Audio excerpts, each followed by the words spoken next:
배가 목적지를 향해서 상공을 날기 시작했다고 한다면은 그 목적지까지 끝까지 가야 되는 거죠. 날갯짓을 멈추지 말고.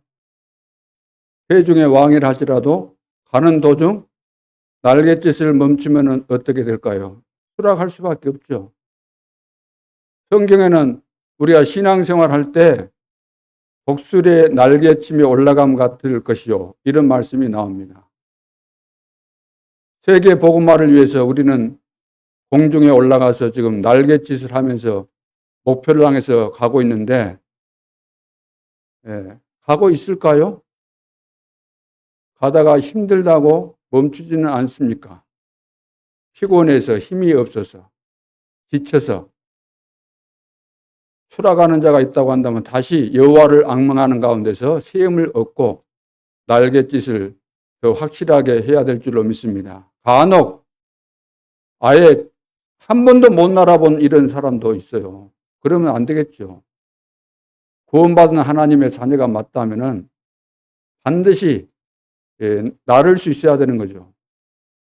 그래서 어느 궤도까지 고공에 올라가면은 그 기류를 타기 때문에 힘들지 않고 이렇게 창공에서 누리면서 가게 되는 것입니다.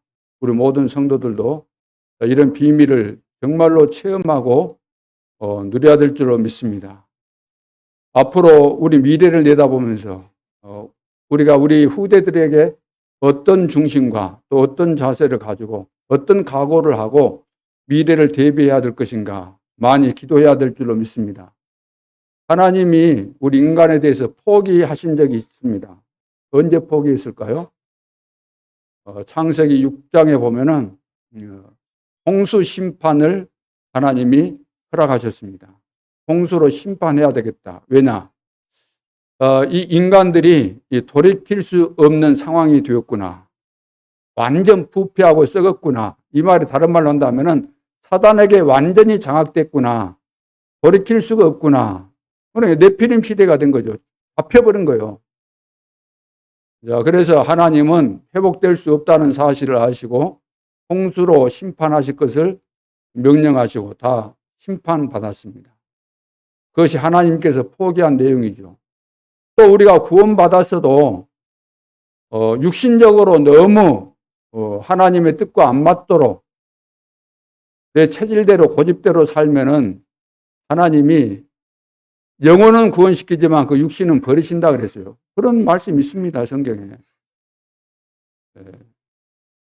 나는 우리 렘넌트를 보면서, 교회 안에 우리 렘넌트를 보면서 힘이 걱정되는 것이 있는데, 기본적으로 전혀 삶의 규모가 안 돼 있기 때문에 어릴 때부터 비만이 돼가지고 저희가 이대로 살면 어떻게 될까? 집에 있으면서도 생각하면 고민이에요. 부모가 포기했구나, 1차적으로. 부모가 포기하면 절대로 안 되는데 거기에다가 교사들이 또 하려고 해도 되겠습니까? 부모 자체가 포기했는데. 렘넌트는 어릴 때 그 시기를 놓치면은 그 어떤 방법으로도 회복이 안 되는 겁니다. 포기하면 안 돼요. 그래서 규모가 딱 잡히도록 어릴 때 먹는 거, 이런 거, 공부하는 거, 운동하는 거, 인간관계, 어르신들 만나면 인사 잘하는 거, 이런 거 다 기본적으로 가르쳐야 될 내용이잖아요. 그런데 이 시대는 지금 애들을 못 이긴다는 거죠. 부모가. 옳은 거에 틀린 거예요? 시대가 바뀌었으니까 안 되는 거예요? 세계를 장악하고 있는 유대인, 지식과 경제와 문화를 다 장악하고 있는 유대인들은 3대가 같이 살면서 문제가 하나도 없는데 오늘 우리는 안 된다는 거예요. 이 시대가 바뀌어가지고 안 된다는 거죠. 그러면 애들이 먹는 대로 놔둬버려요? 그럼 마약 하도록 놔둬요. 응? 애들이 하고 싶은 대로 하라고 놔둬요. 지금 어떤 음식이 몸에 좋고 안 좋고가 다 과학적으로 증명이 되고 있는데 그럼 안 좋은 음식만 애들이 찾는다고 그거 다 주면 되겠어요? 애들이 다 먹고 그리 됐다고 해서. 그건 포기한 거예요, 자식을. 이미 사단에게 내줘버린 거죠. 그러니까 신명기 6장 4절로 9절에 보세요. 요즘 점심 때 우리 랩런트가 밥을 안 먹는데요. 왜? 자기 기호에 안 맞다고. 우리 자녀들을 어떻게 키워야 되겠습니까? 적어도 내 자녀가 맞다면 부모가 먹는 밥은 먹을 수 있어야 되잖아요. 부모는 자식에게 건강을 생각하면서 음식을 만들어주는데 그거 안 먹는다 그러면 며칠 굶겨보세요. 안 먹는지. 사람이 돼야 될 것 같으면 며칠 굶겨가지고라도 사람 만들어야 되는 것이지. 떼쓴다고, 고집 부른다고 그것을 못 이겨요? 그 정도도 못 이겨가지고 어떻게 세계복음화를 합니까?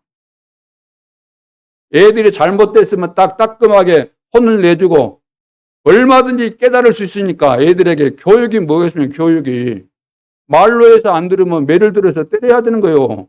세상은 매 가지고 때리면 안 된다. 이런 소리 하지만 그건 세상 기준이지 하나님의 기준이 아니잖아요. 그런 기준으로 만들어 보세요. 어떻게 하는지. 이미 세상 기준이 다인 줄 알고 전부 다 숫자 가지고 밀어붙이고 데모하고 막 큰 소리 치고 법도 뜯어 고쳐가지고 기본적인 그런 모든 룰이 다 파괴되는 그런 시대가 왔고 올 수밖에 없는 거예요. 마지막 때가 되면 성경대로. 우리는 그거 따라가야 되는 겁니까? 그러면 세상의 종이 되는 거죠. 하나님도 없는 것이고. 오늘 속죄일이라는 제목으로 말씀을 드리겠습니다. 서론에서는 시대의 전환점, 우리가 이 시대에 살고 있는데 이 시대의 중요한 전환점을 우리는 맞이해야 됩니다. 전환점을 만들어내야 돼요. 왜? 하나님이 전환점을 이미 주셨는데 우리가 이것을 눈치 못채고 전환점을 맞지 못하면 우리는 죽는 거죠. 첫째, 세계를 바꾸는 준비를 해야 됩니다. 하나님은 지금 쉽게 말해서 멸망받을 세상에 그대로 살면 안 된다는 겁니다. 멸망받을 세상을 살려내라고 우리를 부르셨기 때문에, 교회를 세우셨기 때문에 이것을 위해서 우리는 세계를 바꾸는 준비를 해야 되는데 어떻게 하면 될까요? 첫째는 4가지 주의해야 될 것이 있습니다. 바꾸기 이전에. 세계 바꾸기 이전에 내 자신이 먼저 바뀌어져야 된다는 거죠. 나라는 존재입니다. 나라는 존재가 옛날 그대로 있다고 한다면 내가 세계를 바꿀 수 있겠습니까? 재앙 만난 세계를 바꿀 수 있겠습니까? 바꿀 수 없겠지요.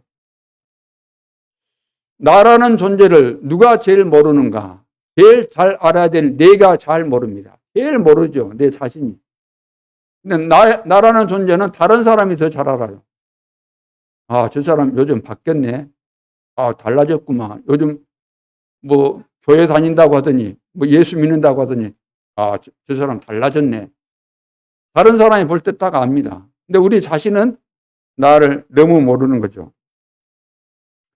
왜 모를까요?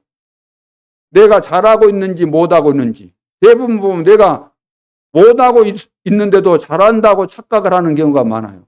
하나님이 보실 때는 이거 엉터리인데 자기가 볼 때는 세상 기준에 맞춰서 보니까 자기가 너무나 잘하고 자기 자신이 너무나 훌륭한 것으로 생각하죠. 그것이 완전한 착각입니다. 왜 그런 착각이 있을까요? 착각될 수밖에 없을 정도로 잡혀버린 거죠. 그래서 내가 문제라는 거 꼭 이거 조심해야 되죠. 두 번째는 사람 말입니다. 사람 말에 속으면 절대 응답이 없습니다. 왜 나에게 응답이 없는가? 응답이 오게 되는데 왜 응답이 없을까? 다른 데 있는 거 아닙니다. 사람 말에 계속해서 속아가지고. 하루에도 사람을 우리는 수없이 만나잖아요. 또 똑같은 사람끼리 늘 산다 할지라도 부부간에 같이 산다 할지라도 계속해서 말 들으면서 우리는 응답을 놓치게 되는 거죠. 옳은 말 들으면서 맞는 말 상대방이 하면서 부부간에도 맞는 말 하면서 상대방을 책망하면서 옳은 말 해준다고 책망하면서 그 말 들으면 뭐 짜증도 나고 그러면서 다 응답 놓치고 그러는 거죠. 세 번째는 일입니다. 교회가 되게 됐는데 왜 안 될까? 안 되는 이유는 단 한 가지입니다. 하나님이 원하시는 그 일을 안 하고 딴 일을 하기 때문에, 오직 그리스도여야 되는데 딴 프로그램을 많이 만들기 때문에, 오직 하나님께 영광 돌려야 되는데 내가 그 자리를 차지하려고 내 주장하고 그러기 때문에. 내 주장이 뭡니까? 내가 하나님과 같다는 이야기잖아요. 네 번째는 응답입니다. 내 기준으로 응답 받으려고도 우리는 말해야 되는 거죠. 대부분 다 우리가 응답이라고 할 때 다 기준 정해놓고 기도하고 기준 정해놓고 그것이 와야 된다고 하나님 앞에 때를 쓰고 그러지 않습니까? 그건 응답이 아닙니다. 와도 응답이 아닌 거예요. 내 생각대로 응답 받지 말고 하나님의 생각대로 응답을 받아야 됩니다. 하나님의 시간표에 따라서 하나님께서 주시는 그것이 진짜 응답인 것이지, 하나님이 줘서는 안 되는 그것을 꼭 달라고, 왜? 내 욕심 가지고 그걸 달라고 하는 거죠. 내 생각과 하나님의 생각이 맞겠는가? 늘 우리는 이 부분을 놓고 기도를 해야 됩니다. 내 생각대로, 듣는 대로, 나오는 대로, 내 기준에 맞는 대로 이렇게 늘 말하고 이것을 추구하고 그러면 되겠습니까? 대부분 다 그러거든요.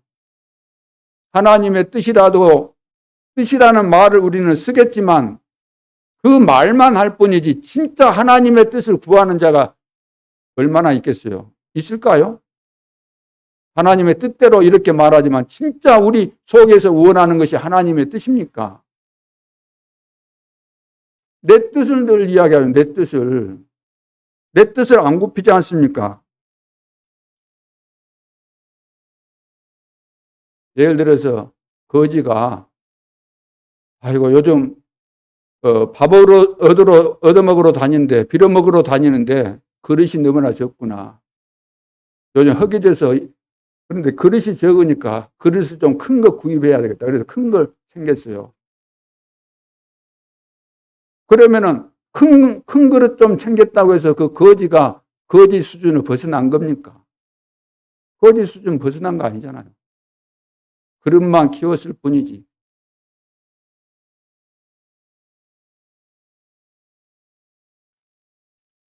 그 들고 다니면서 계속해서 이제 얻어먹으러 다닐 거 아닙니까? 얻어먹으러 다니는데 못 얻어먹으면 내가 죽을 판이니까 이 거지가 뭐 주위 사람들 살필 여지가 있겠습니까? 옆에 있는 사람 굶어 죽든지 말든지 나만 배부르면 되니까 내 깡통 잘 챙겨가지고 다니면서 구걸해가지고 잘 먹으면 그것으로 끝나는 거 아닙니까? 우리가 그러니까 거지는 그 아무 깡통 큰 거 몇 개를 챙겨도 그 수준을 못 벗어난다 그 말이에요. 우리는 하나님의 자녀고 하나님이 우리에게 모든 것을 다 주셨잖아요. 얻어먹으러 다녀야 되는 것이 아니라 그때그때 구걸하듯이 막 달라고 그런 것이 아니라 믿는 자에게 모든 축복을 주셨는데 시간표 따라 하나님이 다 주시게 돼 있는데 이런 부분을 모르게 되면 또 거지처럼 살게 되는 거죠. 이미 주었다 그러지 않습니까? 우리는 남은 자, 남는 자, 남을 자뿐만 아니라 남길 자, 남겨야 될 이런 사람들인데 시대를 살릴 주역인데, 그래서 응답에 대해서도 우리가 깊이 생각해야 될 줄로 믿습니다. 그래서 우리 중직자들 같은 경우는 지난 주간에 내가 은혜 받은 거, 응답 받은 거, 그 분명히 있죠. 이것을 가지고 교회에 나와야 된다는 이야기입니다. 이 앞에 응답받은 것이 없어요. 한 주간 동안 현장에서 확인된 증거가 없어요. 그것 가지고 오늘 교회에 나온다. 헛산 인생입니다. 오늘도 예배를 드리고 여러분들 은혜 받은 것 없이, 응답 받은 것 없이 집에 돌아가서 한 주간 동안 세상 기준으로 살다가 마지못해서 질질 끌면서, 걸음도 안 걸어지니까 질질 끌면서 교회에 나와서 예배 드린다고 할 때 얼마나 비참한 삶이냐 그 말입니다. 교회, 그리고 전도, 후대, 그리고 세계 복음화에 전혀 관심이 없는 분들, 만일 내가 중직자인데도 불구하고 교회에 대해서 관심이 없다, 전도에 대해서 관심도 없고 후대에 대해서 관심도 없고 세계 복음화에 대해서 관심이 없다, 그러면은 하나님이 그런 나의 모습을 볼 때 어떻게 보시겠습니까? 아, 그래? 나는 가장 중요하게 여겨서 너를 별 볼 일 없는 정도가 아니고 너가 죄인 되었을 때, 저주 가운데 있을 때 내가 너를 구원해 주었는데 이 축복도 모르고 하나님의 소원이 뭔지도 모르고 너가 세상 기준에 빠져가지고 거기서 헤어나지 못하고 있구나. 그래? 나도 너에게 무관심하겠다. 그럼 어떻게 되겠어요? 세계를 바꾸는 이 준비, 하나님께서 우리를 선택하신 이유가 여기에 있습니다. 그렇다고 한다면 먼저 우리가 주의해야 될 것, 나, 사람의 말, 내가 하는 일, 응답에 대해서 좀 생각을 해봐야 되는 거죠. 그러면서 우리는 40일 운동을 해야 됩니다. 40일 운동, 이 말은 예수님께서 부활하신 다음 제자들을 부르시고 감람산에서 집중하신 날짜가 40일입니다. 40일. 감람산에서. 그것뿐만 아니라 초대교회 성도들은 또 마가다락방에 내려와서 10일간 집중하고 또 전도 현장에 다니던 바울팀이 지역지역에 다니면서 뭐 새 안식일 동안에 또 석 달 동안 2년 동안 이런 내용들이 나오죠. 집중했던 그런 내용들이. 그래서 반드시 우리는 하나님이 우리에게 약속하신 능력, 성령 충만 받아서 땅끝까지 복음이 증거될 수밖에 없는 이 축복의 주역이 되기 위해서는 혼자서 하든지 기관별로 하든지 여러 이제 뭐 구역별로 하든지 그것은 정해서 하면 되는 겁니다. 기본적으로 우리 개인들이 다 하나님 앞에 40일 작정을 하든지 해서 40일 끝나면 또 하고 또 하고 집중하는 이 길밖에 다른 방법이 없는 거예요. 왜? 내가 어디 세계를 바꿉니까? 하나님이 세계를 바꾸겠다고 하시는데 바꾸는 방법을 가르쳐 주셨잖아요. 우리가 성령 충만을 받으면 된다고 말씀하셨기 때문에. 그래서 보호자의 축복, 시공간 초월해서 역사하시는 보호자의 축복, 2, 3천 나라까지 살리게 되는 그 하나님의 역사가 지금도 진행되고 있기 때문에 이 비밀을 붙잡고 우리가 집중하는데 제한적으로도 집중하고 또 선택적으로도 집중하고 하나 되어서 우리가 하나 되기 위한 이런 집중도 하고 이것이 우리에게 정말로 필요한 부분입니다. 그래서 40일 운동을 하는데 세 가지를 염두에 두고 해야 됩니다. 첫째는 모든 것 바꾸는 40일 운동입니다. 모든 것을 바꾸는 40일이에요. 모든 것을. 유대인들은 증거거리 많고 자랑거리 많습니다. 유대인들은 세계에서 가장 축복받았다고 육신적으로 볼 때 가장 축복받은 민족이 유대인입니다. 그래서 유대인들은 뭐 키부츠 정신 그 이야기 하지 않습니까? 선민사상, 율법 굉장히 자랑하죠. 또 절기운동. 그런데 문제는 뭐냐? 눈에 안 보이는 사단에게 딱 걸려가지고 세상적으로 성공했는데 영적으로 완전히 망해버린 거죠. 망한 역사 기록이 지금 성경에 기록되어 있는 겁니다. 사실적으로.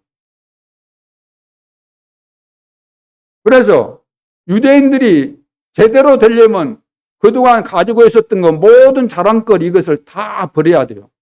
모든 것을 버려야 돼요. 모든 것을 이걸 다 싸잡아서 다 바꿔야 돼요. 무엇으로? 이것과 비교되지 않는 지혜와 지식과 보호가 감춰져 있는 오직 그리스도로 완전히 바꾸지 않으면 안 된다는 겁니다. 오늘 우리도 세상적으로 싸잡아서 나는 괜찮은 사람이라 이런지 몰라도 그것 가지고는 우리 인생이 안 됩니다. 절대로 안 됩니다. 깨달아질 수 있기를 바랍니다. 오직 그리스도로 바뀌지 않으면은 내 인생 자체가 고달프게 돼 있어요. 시달리게 돼 있어요.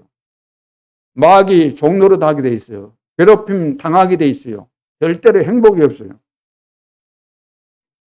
그러면서 두 번째는 새로 담아야 됩니다. 새로 담는 40일 운동이 돼야 됩니다. 새로 담아야 돼요. 틀린 것 다 버리고 새로 담아야 돼요. 무엇으로? 그리스도 안에 있는 393의 이 보좌의 축복, 이것을 새로 담아야 됩니다. 새로 담는 방법이 뭐죠? 기도로 담는 거예요.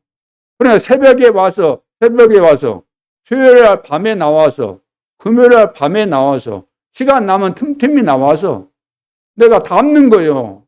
이 하나님의 영원한 거, 지금도 역사하는 이 축복을 담는 겁니다. 내 그릇 속에, 내 영혼 속에 담는 이것을 해야 되는 거죠. 이것이 40일 운동입니다. 그러면서 새로 가져야 됩니다. 새로 가져야 되죠. 사도행전 1장 8절 말씀대로 성령 충만 받으면은 땅끝까지 내 증인이 될 것이다. 새로 가져야 돼요. 다른 것 가지고는 안 되기 때문에. 이것이 오직 율성 재창조의 응답이기 때문에.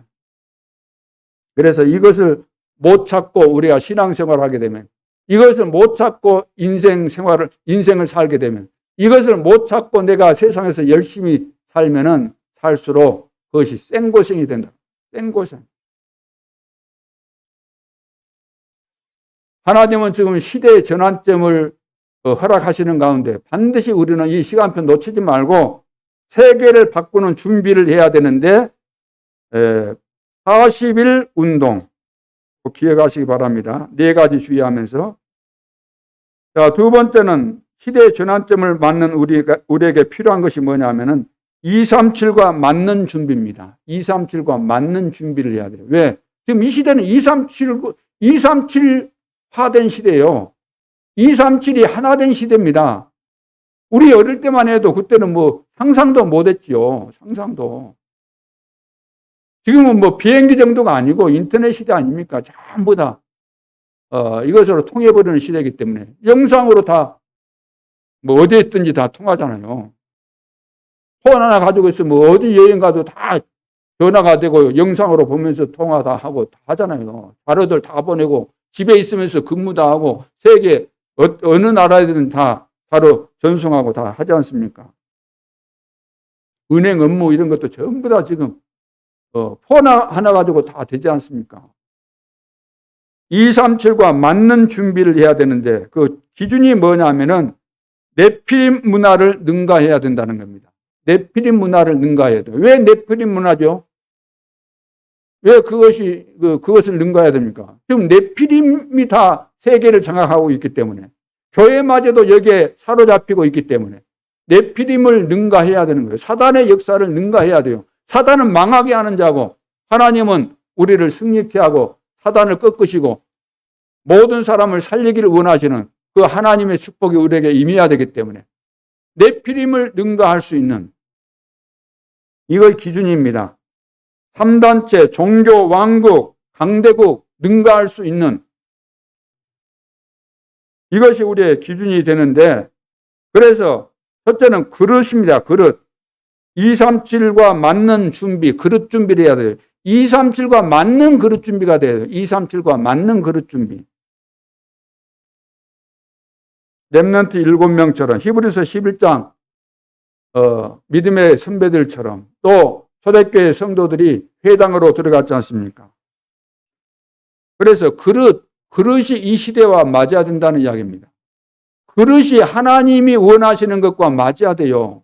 요셉의 그릇은 그릇의 그 기준이 뭐죠? 세계복음화입니다.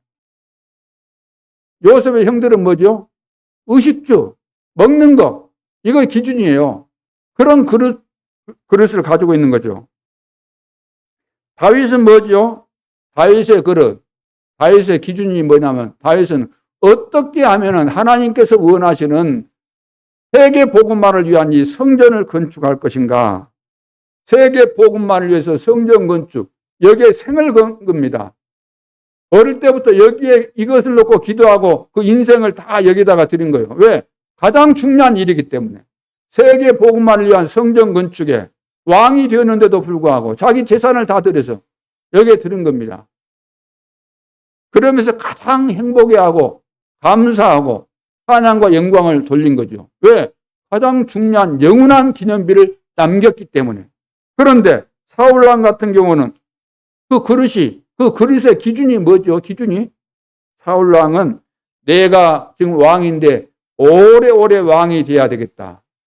그리고 다윗에게 내 왕권을 뺏기면 안 되고 우리 아들에게 이 왕권을 물려주고 더 나가서 우리 손자들까지 대대로 이 왕자리를 물려받도록 해야 되겠다. 그 생각만 하고 있었다. 근데 그릇 자체가 틀리잖아요. 그리고 학업, 우리 렘넌트의 학업은 어떻게 돼야 될까요? 렘넌트가 공부하는 목적이 237과 맞아야 되고 237과 맞아야 되는 이유가 237 나라를 복음화해야 되기 때문에. 그래서 준비를 해야 되는데 영성, 지성, 그리고 여기에 걸맞는 이제 하나님께서 원하시는 그 작품을 만들어야 되는 거죠. 학업의 목표가 그렇게 돼야 되는 거죠. 그리고 전도라는 거, 전도는 뭐냐? 전도하면 좋은 것이 아니고 전도가 내 인생의 목표입니다. 우리가 사는 목적이 뭔가? 전도 때문에 사는 거예요. 왜? 하나님이 전도라는 비밀을 가지고 나를 살렸지 않습니까? 죽었던 내가 살았죠. 절대로 살 수 없는 내가 살았죠. 그렇다면 내가 이 비밀을 가진 것이 맞다면 죽을 수밖에 없는 사람, 죽은 자 살리는 길이 전도기 때문에. 그래 하나님의 소원이 세계복음화 전도 선교 아닙니까? 나도 여기에 방향을 맞추는 것, 이것이 가장 행복된 일이고 살아야 될 의미가 있는 거죠. 그렇다면 이 전도를 내 삶의 목적으로 삼아서 이것이 성취되게 하는 방법이 무엇인가? 전도에 대한 이해를 하고 이 컨셉을 가지는 컨셉. 그러면 콘텐츠가 있으니까 내용이 있으니까 이걸 가지고 우리는 실제로 현장을 살리는 이 시스템을 만드는 거죠. 그래서 이 전도, 시대에 맞는 준비를 해야 되는 거예요. 시대에 맞는 준비.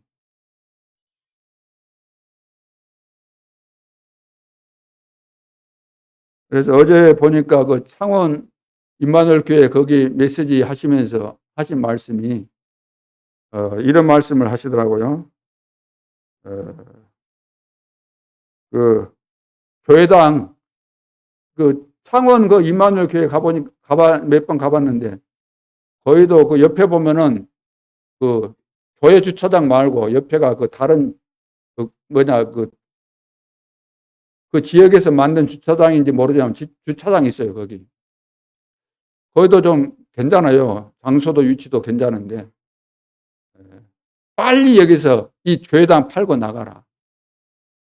여기서 뭘 할 수 있겠냐. 렘넌트를 훈련시키고 쉴 수 있는 그런 곳을 찾아라. 외곽으로 나가서 찾아라. 여러분 들어보셨죠?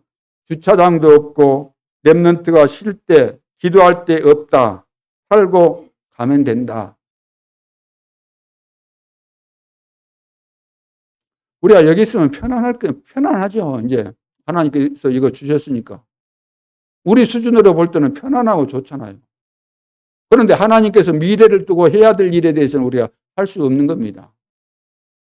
우리가 지금 뭐 나름대로 날갯짓을 하면서 열심히 날아간다고 하지만 좀 있으면 아이고 힘이 없네. 아이고 나이 들어서 이제 힘 빠졌네. 또 코로나 걸려가지고 툭툭 처졌네. 그러다가 이제 날갯짓 이제 멈추게 되면 어떻게 되겠습니까? 이런저런 사정 때문에 우리가 이제 은퇴도 하고 나이도 들고 언제 하면 제일 좋겠어요? 언제? 목사님 이제 들어왔으니까 몇 년 더 있다가 하시죠. 몇 년 더 있어요? 1년 지나면은 어떻게 될지 몰라요, 지금. 여러분, 진짜 우리가 하나님 앞에서 깊이 생각해야 됩니다. 기도하면서.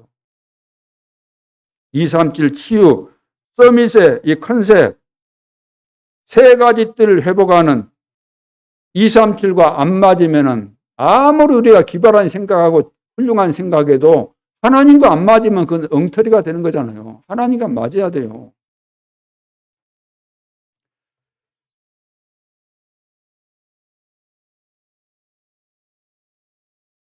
그래서 237과 맞는 준비, 이제 말로만 하지 말고 실제로 우리가 깊이 생각하면서 결단을 해야 될 그런 시간표가 지금 눈앞에 와 있다. 지금 당장 오늘 하란 말은 아닙니다. 그러나 시급한 것이기 때문에 내일로 미루거나 내년으로 미루거나 그래서는 안 된다는 거죠. 세 번째는 미리 본 사람들입니다. 미리 본 사람들. 시대마다 미리 본 사람들이, 그 시대를 딱 본 사람들이 그렇게 갱신하고 시대 전환점을 만든 거예요. 다 안 된다고 하는 그때 그 시대를 바꾸는 그런 전환점이 일어났잖아요. 이스라엘의 7시대가 바로 그 이야기입니다. 그래서 현장을 본 사람들, 누가 현장을 봤습니까? 누가 보면 10장에 보면 예수님께서 70인 제자, 사도 말고 사도를 세웠을 뿐만 아니라 70인 제자를 세웠습니다. 그래서 현장에 보냈습니다. 현장에 가서 보라는 겁니다. 현장에 가서 봤습니다. 병든 자도 보고 여러 가지 어른자들을 다 봤습니다.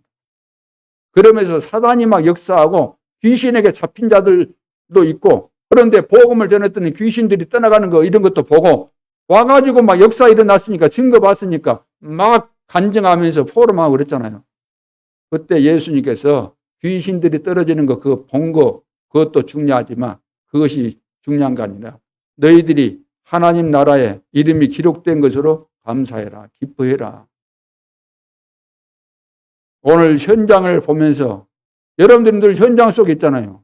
현장 속에 있으면서 내가 복음 가진 거, 내가 이 영적인 이 비밀과 축복을 내가 알고 있는 거, 이 흐름, 절대 여정의 흐름 속에 있는 나를 알기 때문에 세상과 비교해 볼 때 정말로 날마다 감격이 나와야 되는 거죠.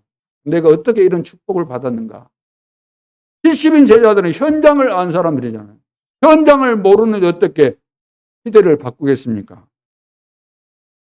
그래서 70인 제자들은 단순히 70인 제자다 그 정도가 아니고 하나님께서 이제 현장으로 파송하셨잖아요. 왜? 현장을 살릴 수밖에는 가장 중요한 사람들이기 때문에. 그래서 사도 대신 대리자 역할을 하는 거죠. 현장에 전달할 사자, 하나님의 중요한 이런 비밀, 복음의 내용을 전달할 이런 사자들로 보냈기 때문에 그런 역할을 하는 거죠. 그러면서 이제 미리 본 사람들은 현장뿐만 아니라 미래 현장을 본 사람들입니다. 미래 현장. 앞으로 되어질 현장까지 다 본 거예요. 어디서 봤습니까? 갈보리산 언약, 감람산 언약, 마가다락방에서 일어났던 그런 일들을 통해서 다 미리 본 거죠. 그러면서 나의 현장을 본 사람들입니다. 나의 현장. 하나님이 준비하신 제자들, 하나님이 준비하신 제자들 반드시 나오게 돼 있죠. 나의 현장을 봐야 돼요.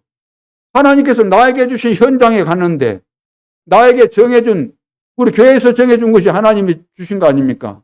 나의 현장을 놓고 내가 현장에 갔는데, 현장을 분석하는데 만남의 축복을 보면서 하나님께서 나를 위해서 제자를 이렇게 준비하셨구나. 이걸 봐야 된다는 거예요. 안 보면은 우리는 늘 어떤 삶을 살겠습니까?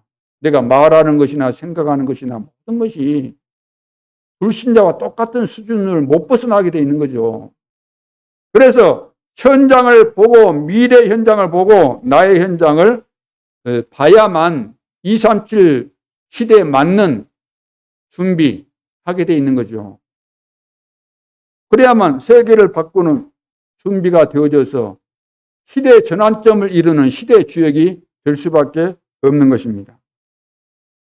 그래서 시대의 전환점. 초대교회 봐보세요. 초대교회가 딱 생겼잖아요. 근데 성전 건축이 이제 되어지고 이제 이사야 선지자를 통해서 예언된 그 역사가 한 700년 지나서 이제 초대교회가 생겨지게 되는데 그 초대교회 역사가 계속 진행되면 좋은데 시간이 지나면서 또 변질되잖아요. 그래가지고 이제 한 1500년 지났는데 개혁교회가 일어난 겁니다. 루터를 중심해서. 교회가 교회다운 교회로 좀 변화를 받는 듯 싶었는데 온전히 변화가 되지 않은 거예요. 개혁이 제대로 안 된 거예요. 그러면서 이제 500년이 지난 지금 시점에서 현대 교회가 지금 어떤 상태입니까? 교회다운 교회가 없어진 이때 참된 교회를 회복할 수 있도록 하나님께서 새로운 전도 운동을 시작할 수 있는 단체를 일으키시는 가운데 지금 우리가 몸담고 있는 단체가 지금 세계 복음화를 위한 그런 단체 아닙니까? 여기에 대한 이해를 바르게 해야 되는 겁니다. 그래서 이 시대의 전환점을 하나님이 허락하시는 가운데 이 흐름 속으로 교회가 새롭게 변화를 받고 세계 복음화할 수 있는 이런 기회를 우리에게 주셨기 때문에 이 부분을 잘 이해하고 세계를 바꾸는 준비를 하고 여기에 쓰임받는 교회와 또 우리 모든 성도들 될 수 있기를 주님의 이름으로 축원합니다. 자, 우리가 시대 전환점을 맞이해서 시대를 바꾸기 위해서는 먼저는 내 인생의 전환점이 와야 돼요. 그래서 오늘 본론에서 예수가 그리스도라는 사실을 대부분 성도들이 여기에 대해서 이해를 못하고 결론이 안 나왔기 때문에 열심히 신앙생활하는 것으로는 그 어떤 것도 변화되지 않습니다. 과거에 세계 교회가 그랬어요. 그래서 저도 처음에 하나님의 은혜로 예수님을 믿었는데 예수님을 믿어서 변화받은 게 분명해요. 그런데도 한계가 왔어요. 신학교도 다녔어요. 하나님 은혜 주셨기 때문에 막 신학교 다닐 때도 막 전도운동에 열이 나고 열이 붙어가지고 불이 붙어가지고 막 하고 그랬어요. 목회도 또 신학교에서 배운 대로 머리 안 굴리고 인본주의 전혀 안 쓰고 하나님이 기뻐하시는 대로 하는데 한계가 오는 거예요. 그러다가 예수가 그리스도라는 이 비밀, 신학교에서도 못 배웠던 거, 성경에 분명히 있었는데 왜 거기를 안 읽어봤겠어요? 거기를 왜 안 읽어봤겠어요? 많이 읽어봤는데도 그 부분이 이해 안 되고 있었던 거예요. 목사가 돼가지고 목회를 하는데도 불구하고. 전도가 뭐 안 된 것도 아니잖아요. 전도가. 그런데 이 부분이 안 되니까 뭔지 모르게 답답하고 평안이 없고 행복한 것이 없고 미래가 안 보이고 그런 거예요. 그런데 예수가 그리스도구나 이 부분이 깨달아지면서부터 눈이 열리게 된 거예요. 눈이 영적인 세계를 바르게 이해하고. 그러니까 과거에 나의 실패했던 이것이 전부 다 발판이 되고 응답이 되고 증거가 되고 미래가 보이고 부족하지만 중요한 나라들에 가서 복음도 계속해서 증거하고 하나님이 얼마나 큰 응답과 증거를 주셨습니까?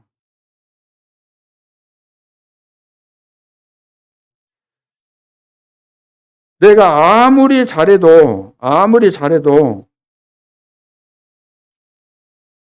재앙이 계속해서 나에게 임하면 어떻게 되겠어요? 내가 아무리 잘해도 재앙이 임하면은 거기서 벗어날 수 없잖아요. 벗어나야 되는데 저는 벗어났거든요. 벗어난 그것이 내 인생의 전환점이다 그 말이에요.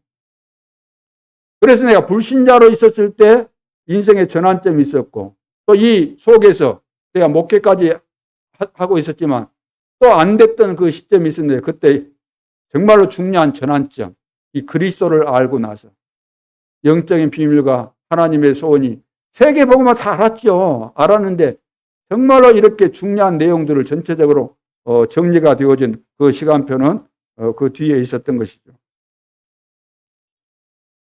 자, 그렇다면 하나님이 우리에게 이제 답을 주셔야 되는데 이 문제 해결을 어떻게 하면 될까요? 이 문제 해결을. 우리 모두에게는 이 전환점이 반드시 와야 되는데 이 문제를 어떻게 해결하면 될 것인가? 오늘 성경에 답을 주고 있는 겁니다. 첫째는 뭐죠? 대속죄일. 속죄일인데 대속죄일이라고도 말하죠. 결론부터 내린다고 한다면 대속죄일 이 말은 메시아를 말하는 메시아.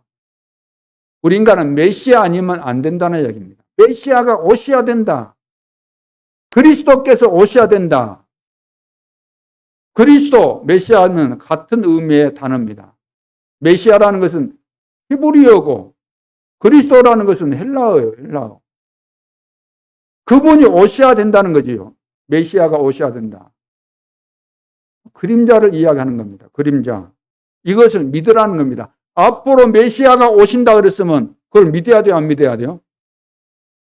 앞으로 될 일이지만 믿어야 돼요? 안 믿어야 돼요? 앞으로 될 일이기 때문에 믿음 없으면 안 되는 거예요. 믿음 없으면.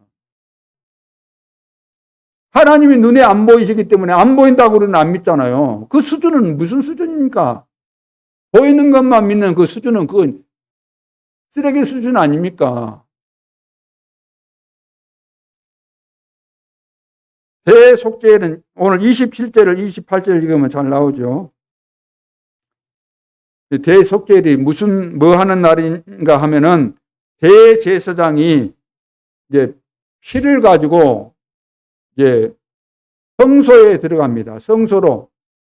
성막 보면 성소로 들어가 가지고 그 성막 안에가 또 칸이 나눠졌어요.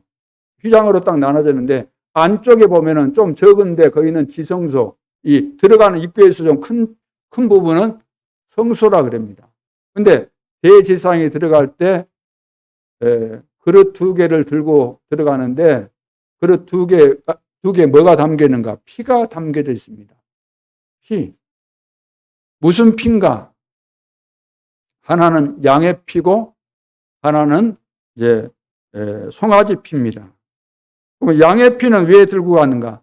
양의 피는 모든 백성들에게 임하는 저주 문제를 막기 위해서, 저주 문제를 해결하기 위해서 들고 들어가는 피고, 송아지 피는 대제사장이지만 대제사장 자기를 위해서 죄 문제를 해결하기 위한 피로 들고 들어간 거예요. 그러니까 피가 없으면 우리는 죄에서 해방받을 길이 없는 겁니다. 그래서 피를, 짐승을 잡아서 피를 흘려서 하나님 앞에 제사를 드리는 거죠. 그러니까 짐승을 잡아서 피 흘려서 드린다 이 말은 앞으로 우리를 구원하실 메시아 그리스도께서 오신다는 내용을 지금 그림자식으로 미리 보여준 거예요. 미리 예표로서 우리에게 보여주신 거죠. 왜냐하면 우리 인간은 3가지에서 절대로 빠져나올 수 없기 때문에 빠져나온 길을 지금 말씀하고 있는 겁니다. 빠져나올 수 없어요. 어디에서 못 빠져나오죠? 첫째는 원죄에서 빠져나오지 못합니다. 원죄. 원죄는 내가 지은 죄가 아닌데도 불구하고 나에게 있고 이 문제가 해결 안 되면 가장 근본적인 문제이기 때문에 어떤 누구도 사단의 손에서 빠져나올 수 없어요. 죄와 저주에서 빠져나올 수 없어요. 이 원죄에 딱 걸려있기 때문에. 내가 지은 죄가 아니다니까요. 그런데 내가 태어나면서부터 내 속에 들어와 있는 죄가 원죄입니다. 유대인들이 다른 건 다 아는데 이거 하나를 몰라가지고 육신적으로는 세상적으로 성공했는데 영적으로 실패 가운데 있는 거죠. 내가 짓지 않았는데 나에게 와 있는 죄. 이미 다 와 있어요, 그게. 그게 무슨 죄죠? 아담이 지은 죄. 아담 한 사람으로 인해서 모든 사람에게 임할 수밖에 없었던 그 원죄. 이 문제 해결은 우리 윤리도덕으로 되는 거 아닙니다. 훌륭해서 되는 거 아닙니다. 돈으로도 안 되게 되어 있습니다. 암만 우리가 예레미야 사상 가지고 뭐 선하게 살고 착하게 살아도 절대로 해결 안 됩니다. 오직 그리스도가 아니면 해결 안 됩니다. 두 번째는 우리 조상들이 섬겨왔던 우상숭배죄, 우상숭배, 하나님 대신 섬기는 것을 말하잖아요. 하나님이 세상 만드시고 하나님은 우리 인간을 만드시고 하나님께서 우리의 생사화복을 주관하시고 하나님이 축복하시는 가운데 살게 돼 있는데 그것도 선택받은 이스라엘 백성들이 하나님 대신 우상을 만들어 놓고 이 우상이 우리를 해방시켰다, 우리를 인도했다, 우리를 축복한다. 그 말을 하고 있잖아요. 정신병자가 된 거죠. 그래서 우상 숭배하는 자들을 다 죽이라고 한 이유가 그런 겁니다. 잡힌 거예요. 잡혀가지고. 우리 조상들이 하나님 모르니까 귀신에게 잡혀가지고 조상 숭배하고 각종 우상 만들어서 우상 숭배하고 그 저주에서 빠져나올 수 없다 그 말이에요. 어떻게? 그럼 어떻게 빠져나옵니까? 길은 한 길밖에 없어요. 오직 그리스도입니다. 그리고 자범죄 이 말은 내가 스스로 죄를 지을 수밖에 없는 거예요. 왜? 본질이 내가 원죄를 가지고 있지. 조상들로부터 물려받은 이 우상 숭배 죄가 또 내 속에 있지. 살아가면서 삶 속에서 죄인들, 이상한 사람들 만나지. 욕심은 드글드글하지. 어떻게 하면 도둑질해 먹을까? 요즘 같으면 어떻습니까? 이익이 된다면 부모도 죽이고 남편도 죽이고 아내도 죽이고 여자친구 죽이고 막 다 죽이잖아요. 돈 된다면은. 죽였으니까 죄가 아니고 죽이기 이전에 이미 그 마음과 생각이 죄를 범하고 있는 겁니다. 예수님께서는 그 마음과 그 생각을 이야기하셨잖아요. 미워하는 그것이 이미 살인한 죄다. 미워하는 그 자체가. 자범죄를 안 지은 사람이 이 세상에 어디 있겠습니까? 한 사람도 없어요. 하루도 수십 번, 수백 번 그러실 겁니다. 어떻게 그 문제를 해결할 수 있습니까? 원죄, 우상숭배죄, 자범죄 절대로 해결할 수 없기 때문에 하나님께서 길을 열어주시는데 그 길이 오직 한 길이에요. 두 길이면 선택하면 되는데 한 길밖에 없어요. 선택의 여지가 없는 겁니다. 그래서 이 사실을 믿으라는 거예요. 믿어라. 이 사실을 믿어라. 이 믿는 것이 속죄일입니다. 속죄일. 아, 주님께서, 하나님께서 우리를 대속하기 위해서, 우리를 구원하기 위해서, 죄에서 해방시키기 위해서 피를 드리라고 했구나. 짐승을 잡아서 피를 드리라고 했구나. 그걸 보고 속죄일 혹은 대속죄일. 왜 나는 안 될까? 정말로 착하게 열심히 그것도 신앙생활을 1, 2년 한 것도 아니고 수십 년 했는데 남들이 볼 때도 우습게 보지 못할 정도로 그래도 할 만큼 다 했는데 왜 나는 안 되지? 보란 듯 남이 볼 수 있을 정도로 응답이 와야 되는데 왜 안 되지? 왜 안 되는 것 같아요? 왜 안 된다고 생각합니까? 솔직히 생각해 보세요. 왜 안 된다고? 나에게 속죄일의 비밀이 있었는가? 그 말이에요. 나에게 속죄일의 비밀이 있었는가? 내 인생이 변화받은 인생의 전환점이 될 만한 속죄일의 비밀이 나에게 있었는가? 바울 봐보세요. 그리스도를 만나고 완전히 바뀌잖아요. 바울. 훌륭하기로 한다면 우리가 바울보다 더 훌륭하겠습니까? 세상에 제일 훌륭한 사람의 대표자라고 또 할 수 있을 정도로 바울은 훌륭한 사람인데 그래서 자랑거리가 너무 많았어요. 그럼에도 불구하고 그리스도를 만나고 나니까 내가 죄인 중에 최고 괴수, 죄인 중에서도 제일 죄를 많이 지은 괴수, 죄 우두머리였구나. 이것이 깨달아진 겁니다. 쉽게 말하면 나는 9달 반짜리구나. 나는 달도 못 채우고 태어난 그 모질이구나 내가. 그렇게 고백하잖아요. 그래서 나의 나된 것은 주의 은혜로 되어졌다. 내가 그리스도를 알고 나서 모든 세상의 과거에 자랑했던 거 다 배설물로 여긴다. 완전히 바뀌었잖아요. 빌립보서 3장에 봐보세요. 그러니까 속죄일이 있어야 돼요. 내 인생에 속죄일이 있는가? 내 인생에 전환점을 가져왔던 하나님께서 전환점을 주시잖아요. 이 속죄일이 나에게 있는가? 있었던가? 변화받은 사람은 달라지게 되어 있습니다.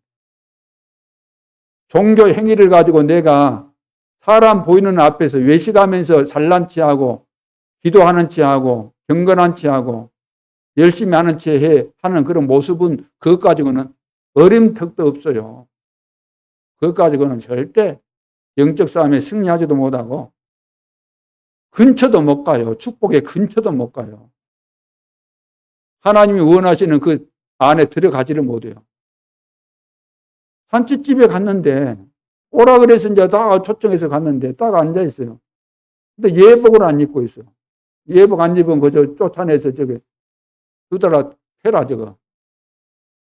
실컷 때려서 쫓아내 던져버려라. 인생의 전환점.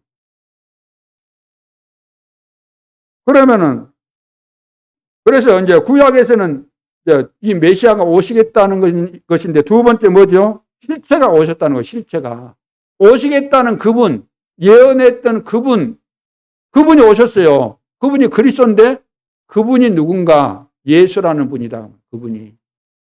알고 봤더니 나사렛이라는 동네에서 태어났던, 거기서 자랐던 예수, 요셉의 아들, 목수 요셉의 아들, 예수, 이 사람이 그리스도라는 거예요. 그래서 대속죄일 메시아의 실체인 예수 그리스도를 보내시고 난 뒤에 주신 약속이 있습니다.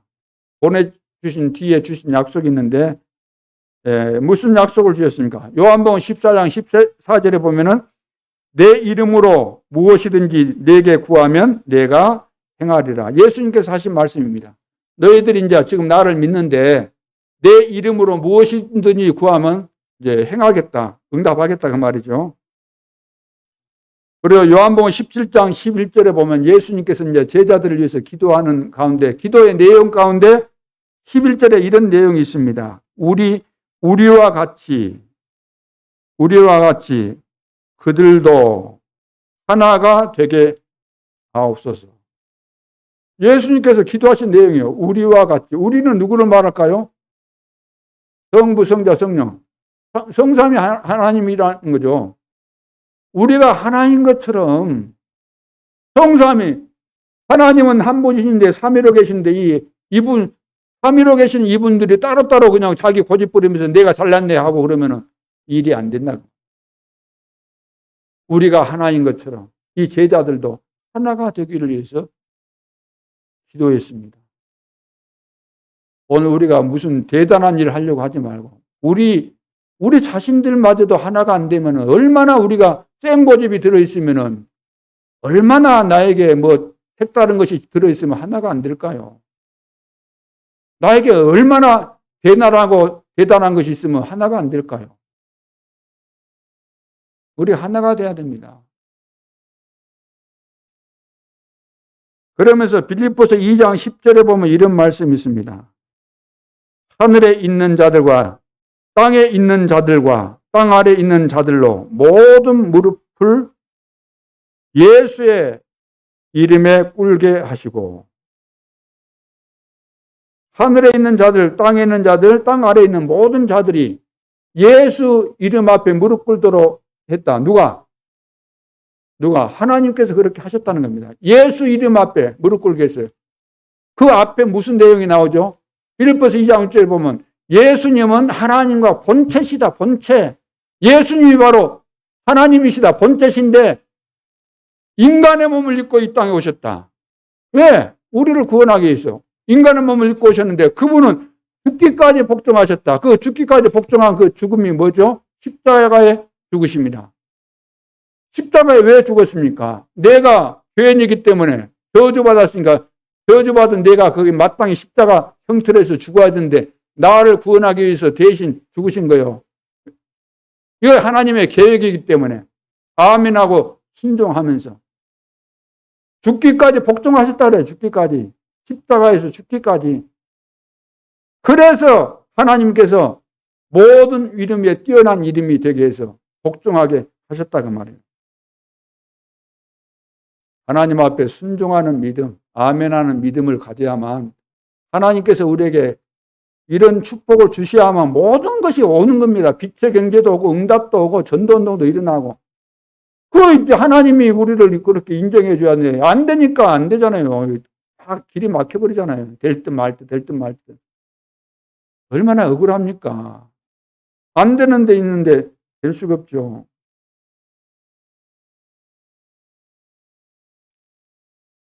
요한일서 3장 8절을 예수님께서 오신 목적은 마귀의 일을 멸하기 위해서 오셨다. 그렇다면 예수 그리스도로 충만하지 않으면 마귀의 일을 여기에 우리는 늘 걸려가지고 안 되기 때문에 일이 될 수가 없죠. 마가복음 10장 45절 모든 재앙을 십자가에서 대속하셨잖아요. 그래서 희생 제물이라 그랬어요. 예수님 보고 대속 제물, 희생 제물. 요한복음 14장 6절. 여러분 잘 아시잖아요. 예수께서 내가 길이요 진리요 생명이 나로 말미암지 않고는 아버지께로 올 자가 없다. 자, 이것을 붙잡는 것입니다. 이것이 바로 대속죄일의 축복이 되는 겁니다. 이것을 붙잡아야만, 내 것이 돼야만, 진짜 믿어야만 대속죄일의 축복이 나에게 오는 거예요. 이렇게 되면 흑암이 무너질 수밖에 없잖아요. 흑암 다 알잖아요, 사단이. 사단이 우리의 영적인 상태와 수준을 모르겠습니까? 저거 다 알아요. 저거 가짜구나. 저거 말만 하고 그러구나. 손만 잡고 다니구나. 아이고, 저거 삼중생활하고 있네. 자빠졌네, 저거. 아이고. 마귀가 너무 잘하는 거예요. 우리는 뭐 여러 가지 안 되는 핑계를 대겠지만. 오늘 말씀에 다 답이 있는 거예요. 이거 평생 여러분들이 응답받는 비밀이 오늘 여기 다 있는 겁니다. 그래서 이 비밀을 알게 되면 반드시 인생의 전환점이 와버려요. 우리가 전환점을 만들려고 발버둥 친다고 되겠습니까? 하나님이 하셔야 되는 거지. 여기까지 온 것도 우리가 뭐 발버둥 쳐서 된 겁니까? 하나님께서 하신 거잖아요. 시간표 딱 되니까. 그럼 하나님께서 우리는 미래를 내다보고 여기에 방향 맞춰서 흔들리지 않고 가면은 다 하시는 겁니다. 하신다는 사실을 지금 믿고 우리가 하자는 이야기 아닙니까? 그게 믿음이잖아요. 우리 하나 돼서. 그래서 우리를 사망에서 생명으로 그냥 단판에 옮겨버렸잖아요. 맞습니까? 그래서 마귀 자녀로 늘 우리는 시달리고 막 그래야 되는데 하나님의 자녀로 완전히 신분을 바꿔버렸잖아요. 한순간에 믿는 순간에. 그래서 지옥에서 천국으로 오늘도 천국 배경 속에서 어마어마한 이 권세를 가지신 하늘과 하늘에 있는 것, 땅에 있는 것, 땅 아래에 있는 모든 피조물이 무릎 꿇을 수밖에 없는 그 어마어마한 그리스도의 이 권세 가지신 그분이 세상 끝날까지 우리와 함께 하겠다. 나와 함께 하겠다. 이 사실을 저는 믿습니다. 그래서 세 번째, 한 번만 체험하면 역사가 일어나는 한 번만. 이 사실을 한 번만 체험해도 됩니다. 그렇다면 오늘 우리가 하면 될까요? 오늘 그렇다. 내가 믿는다고 이미 다 그 선전돼 있고 다 누구든 다 알잖아요. 여러분 믿는다는 거 다 여러분들이 선포했고 다 아시죠? 다른 분들. 그러니까 여러분 이제 진짜 믿어버리면 돼요. 이거 뭐 누구한테 말할 필요도 없어요. 내 속에서 남도 모르게 믿는 것이니까. 그래서 사도행 1장 8절 예수 그리스도 이름으로 나에게 성령 충만을 셈을 주옵소서. 오력과 성령 충만과 오력을 주옵소서. 땅끝까지 그리스도의 증인되게 해 주옵소서. 하나님의 언약이니까 이거 붙잡고 기도하시고. 그러니까 사도행전 3장 1절로 12절 봐보세요. 바울이 다른 이름으로 한 거 아닙니다. 바울이 자기 지식 가지고 한 거 아니잖아요. 박수 얼마를 꺾고 통독도 살리는 거 다른 것으로 한 거 아닙니다. 오직 그리스도. 우리 중직자들이 사마리아 지역에 들어갔잖아요. 아무도 못 들어가는 그 지역에 뭔 이야기했습니까? 빌립 집사가 오직 그리스도만 말했습니다. 오직 그리스도만. 하나님이 역사하실 수밖에 없죠. 사도행전 16장 16절로 18절, 19장 8절로 20절 전부 다 이 세상 그 어떤 방법으로 과거로도 의술로도 해결할 수 없는 그런 모든 문제를 오직 복음으로 해결했습니다. 그래서 예수 그리스도 이름으로 기도하면은 반드시 해답이 오든지 응답이 오게 되어 있습니다. 이것을 체험해 보시기 바랍니다. 인생 전환점. 오늘 이 시대 전환점. 하나님이 오늘도 내 인생의 전환점을 다 준비하고 계십니다. 하나님은 준비하시는 내가 그 한순간 하나님 앞에서 그 결단, 이것이 중요한 거죠. 결단. 뜻을 정하는 것. 이 모든 것입니다. 인간은 지정의로 되어 있습니다. 영혼, 마음, 그리고 육신으로 일이 다 연결이 되어 있잖아요. 그렇다면 이 체험을 하루에 내가 하루를 시작할 때 10분만 해도 그 하루가 달라지게 됐죠. 내 인생 자체가 달라질 수밖에 없습니다. 그 증인들이 성경에 증인들이 다 있잖아요. 아브라함부터 해서 전부 다 이삭도 그렇고 야곱도 그렇고 야곱 봐보세요. 완전히 바뀌잖아요. 하나님 만나고 나서 야복강에서 하나님 완전 만나죠. 전환점이 되죠. 그리고 라합이라는 이 여자도 진짜 이 소문을 들었는데 진짜 복음을 들은 거예요. 소문인데. 그리고 다니엘 같은 경우 실제로 봤잖아요. 이스라엘 나라가 포로로 잡혀간 그 원인을 다 알고 갔잖아요. 우리가 우상 숭배하다가 하나님보다 더 사랑하는 것 때문에 포로가 돼서 이 바벨론에 이제 끌려왔구나. 내가 어떻게 살아야 될 것인가. 뜻을 딱 정하잖아요. 뜻을. 나는 오직 하나님만 제대로 섬기겠다. 역사가 일어날 수밖에 없죠.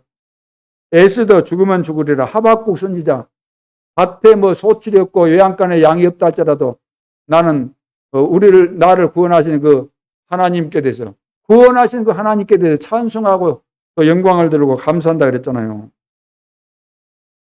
자, 인생의 전환점을 맞이한 사람들은 한결같이 말하는 것, 고백하는 내용이 다 틀립니다. 쓰임받는 것이 다 틀리죠. 여러분들이 정말로 말씀 붙잡고 확신 가지고 기도로서 몸으로 체험할 수 있는 기도를 매일 새벽에 일어나서 이 시간부터 여러분들이 가지시기 바랍니다. 그래야만 하나님과 관계가 정상적으로 회복이 될 거 아닙니까? 뜻을 정하고. 너무나 바쁜 것 때문에 새벽에 교회까지는 못한다 하더라도 뜻을 정하고. 그래서 이제 여러분들은 맛을 보고 그러면 또 교회당까지 나오고 그럴 거 아닙니까? 이것을 계속 지속하면은 하나님의 완벽한 계획이 이루어져 나갑니다. 그래서 구원받은 자라면은 누구든지 이 축복을 받을 수 있습니다. 내가 예수 그리스도 이름으로 모든 응답을 받을 수 있습니다. 그래서 자기의 믿음과 마음과 몸이 일치가 될 때 하나님의 큰 역사가 일어나는 거죠. 내가 마음 가진 거, 또 우리의 생각, 또 하나님을 향한 우리의 믿음, 이것이 딱 일치가 되면 하나님이 역사하실 수밖에 없죠. 인생의 전환점. 나에게 작은 믿음만 있다 할지라도 하나님 바라보면서 받을 수밖에 없는 기도 제목 다 나와 있잖아요. 그 기도 제목 붙잡고 기도하면 하나님이 시간 따라 응답하시기 때문에. 자, 그래서 시대의 전환점, 인생의 전환점. 마지막 결론에서는 교회의 전환점입니다. 우리 교회도 세계 복음화를 위해서는 반드시 전환점이 와야 됩니다. 첫째, 성전 건축 전환점이 와야 됩니다. 아니 성전 건축 다 된 줄 아는데 무슨 또 목사님 성전 건축입니까? 그러시겠죠. 10중 8구 또 그렇게 다 생각하고 계시죠.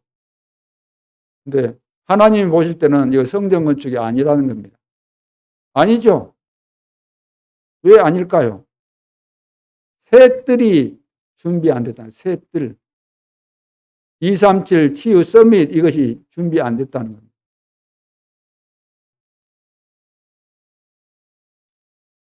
그래서 237 치유 서밋 이방인의 뜰, 아이들의 뜰, 기도의 뜰, 하나님이 처음에 성전 만들 때 그걸 주었는데 무시해버리고 여기서 딴짓하고 있었을 때 하나님이 성전을 다 파괴시킨 거예요. 1, 2, 3, 3번 이렇게 성전 지었는데 그 어마어마한 성전을 다 무너뜨리는 겁니다. 마지막에는 예수님이 오실 그때는 어떻게 했어요? 돌 하나도 돌 위에 남지 않도록 다 파괴시켜버린 거예요.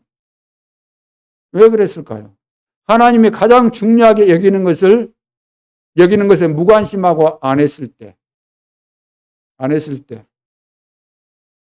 우리 생각에는 막 건물만 어마어마하게 세워놓으면 되는 것으로 생각하지만 아침에 내가 유튜브를 봤는데 유럽 교회가 문 닫은 그런 역사적인 배경과 그런 지금 현 상황에 대해서 이야기해 주는데 어마어마하게 건물 다 지금 팔려가지고 뭐 술집 뭐 하고 뭐 어디 완전 이것이 그 도시 전체에 진짜 없어야 될 건물들로 이렇게 남아있다는 거죠, 지금. 인상을 찌푸릴 수밖에는 그런 형태로 지금 변모가 되어버렸다는 거예요. 교회가 문 닫고 보니까.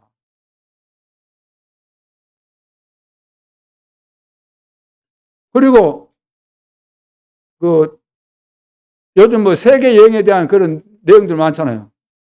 어떤 유튜버가 이제 거의 유럽인데 그 나라 이름이 생각이 안 나는데 그것은 뭐 교회당 건물도 아니고 어떤 뭐 그런 건물도 아니고 개인 집인데도 얼마나 이 집을 멋있게 꾸며놨든지 그 집에 구경하러 공짜로 들어가겠어요? 돈 주고 들어가겠어요? 돈도 어마어마하게 주고 들어가야 돼요. 그 구경 한번 하는데 우리나라 돈으로 10만 원 이상 줘도 거의 막 줄을 서가지고 못 들어갈 정도. 건물 하나 세워놓으니까 유럽 여행 같은 데 가보세요. 전부 다 그 교회당 같은 데 가거든요. 구경. 그래서 돈 주고 다 가 구경하고 오는 겁니다. 근데 우리는 그거 하려고 하는 것이 아니고 우리 후대, 미래를 내다보면서 우리 후대 살리기 위해서 그렇게 교회당이 만들어지고 그렇게 돼야 된다는 거예요. 준비가 돼야 되는 거예요. 237에 맞도록 우리 후대가 237을 살릴 수 있도록 미래를 내다보면서 시대에 맞는 이런 성전 건축을 해야 된다 그 말이에요. 그러니까 아이고 나는 좀 있다가 뭐 죽으면 끝나는 것이지 그럴 거 아닙니까? 대부분 다 계산이 빨라가지고 아이고 나는 살만큼 살았고 지금 힘도 없고 죽으면 끝나는 것이지 뭐 모든 것이 다 죽으면 끝나는 거 아니야. 이렇게 생각하실 겁니다.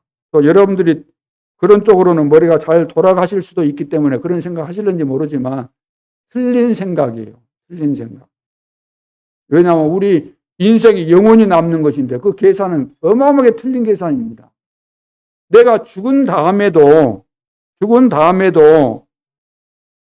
하나님의 일이 되도록 하나님의 일이 잘 되도록 내가 그 역할을 하고 가야 되겠다는 마음을 가지고 죽어도 내가 죽은 다음에도 나로 인해서 우리 후대들이 하나님이 원하시는 그 일을 잘할 수 있는 것이 무엇인가 이것을 기도하면서 찾아내고 발판이 되어지고 가야 되는 것이지. 그 바른 사람이. 진짜 부모는 자식이 내가 죽은 다음에 자식이 잘 되기를 원해서 다 숭배 놓고 가고 그러지 않습니까?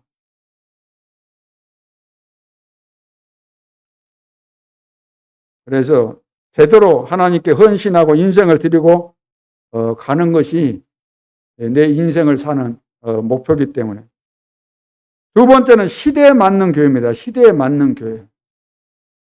2030년에서 2080년 이제 우리 후대들이 이때 이제 쓰임 받게 될 텐데 이제 그 시대가 되면 우리는 진짜 적응도 못할 그런 시대가 돼 버리는 거예요. 요즘도 마찬가지 아닙니까? 요즘은 뭐 내가 돈 있어도 예를 들어서 쓰지를 못할 수 있어요. 막 돈 하나도 제대로 그 활용 못하고 그러면 어디 뭐 들어가지도 못해요. 밥도 못 사 먹어요. 돈 있어도. 그래서 하나님이 바꾸시는 이 시간표가 왔습니다. 지금 2000년 동안 초대교회 이후 2000년 동안 전부 다 이 본질이 다 퇴색되어 버렸기 때문에 변질됐기 때문에 그래서 지금 교회가 종교가 되어 버렸잖아요. 종교에서 바꿔야 돼요. 바꿔야 돼요. 이 시대에 맞는 교회, 하나님께서 원하시는 교회로 바뀌어져야 돼요. 종교가 아니고 뭘로 바뀌어야 됩니까? 그리스도로 바뀌어져야 돼요. 나 중심이 아니고 그리스도 중심으로 바뀌어져야 됩니다.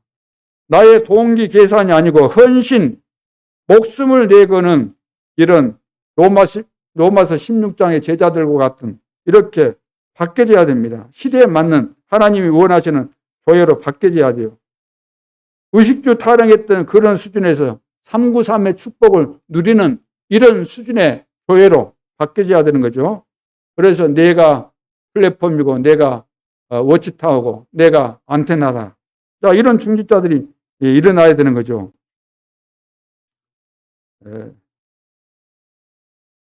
그래서 우리가 뜻을 정하면 되는 겁니다. 뜻을 정하면. 난 중직자로서 뭘 할 것인가. 그래서 지금 70망대부터 우리는 세워야 됩니다. 70망대. 자, 세 번째는 새로 세팅해야 되죠. 목회자는 예를 들어 70군데 이 지교회 대교구 제도 70군데 이제 지교회 세우라는 거죠. 제자들 세우라는 이야기입니다. 중직자는 70 영향을 미치는 현장과 교회에서 70군데 영향을 미칠 수 있어야 되고, 렘넌트는 237 준비하라는 거죠. 세계 복음화를 해서 영향을 줄 수 있어야 되기 때문에. 자, 우리가 메시지를 들을 때 나하고 안 맞는 메시지가 많을 수 있습니다. 그러면 그때는 어떻게 하면 될까요? 메시지를 바꿔버리면 될까요? 나를 바꿔야 될까요? 절대로 메시지 바꾸려고 하지 마시고 나를 바꾸시기 바랍니다. 그리고 어떤 상황이 와도 나는 이유 없다. 하나님의 계획이 있다. 어떤 손해가 오고 어떤 사건이 벌어져도 하나님의 절대 주권 속에서 일어난 것이기 때문에 토달지 말고 틀린 이유 발견하려고 몸부림치지 말자. 그런 중심을 가지시기를 바라고 300% 우리는 응답을 받아야 되겠죠. 그래야만 하나님께서 원하시는 응답을 주시기 때문에 300%가 뭐죠? 100%는 나의 전문성, 또 100%는 상대방에 대한 이 해답을 주는 이 일의 100% 응답, 또 일어날 현장에 대해서 100% 응답. 그래서 70망대를 우리 중직자 중심으로 여수 전 지역에 70망대를 세우는 중요한 휘발점이 될 수 있기를 주님의 이름으로 축원합니다. 기도드리겠습니다. 하나님 아버지, 하나님은 시대 재앙을 막고 세계 복음화를 위해서 전 세계 지역에 교회를 세우시고 전도자들을 세우신 것 감사합니다. 시대의 전환점, 인생 전환점, 교회 전환점의 비밀을 오늘 언약으로 붙잡고 일평생 복음의 비밀을 누리고 복음의 비밀을 가지고 현장과 시대를 살리는 전도자로 승리할 수 있도록 역사에 주옵소서. 지금도 살아계신 주 예수 그리스도 이름으로 기도하옵나이다. 아멘.